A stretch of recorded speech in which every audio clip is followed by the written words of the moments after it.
Thanks for checking out SYMFONI on YouTube. Please be sure to subscribe and like our videos for updates.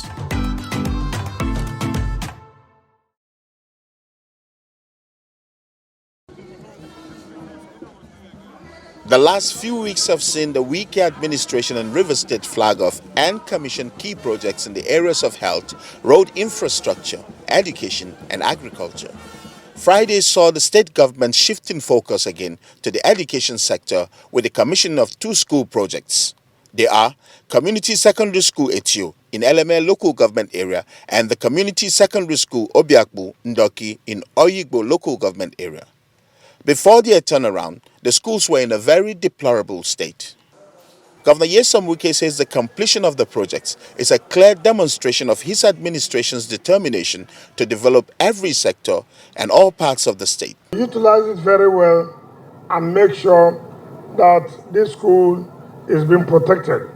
And talking about promises, the governor says 6 years on, the APC-led federal government has not been able to fulfill any of its promises to Rivers State, adding that the government at the center has instead chosen to neglect the state despite its enormous contributions to the nation's purse. We have a minister, we have MPA, we have ONE. Instead of them to make it to work optimally, they are going to other areas.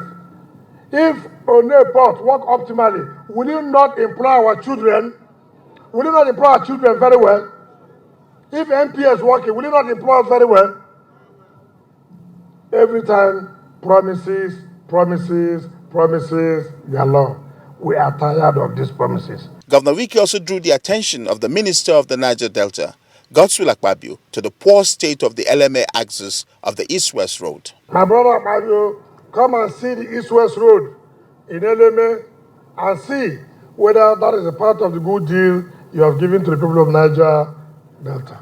It's unfortunate. On hand to commission the two projects are Chairman of the PDP Board of Trustees, Senator Walid Jibril, and former Deputy President of the Nigerian Senate, Ibrahim Mantu.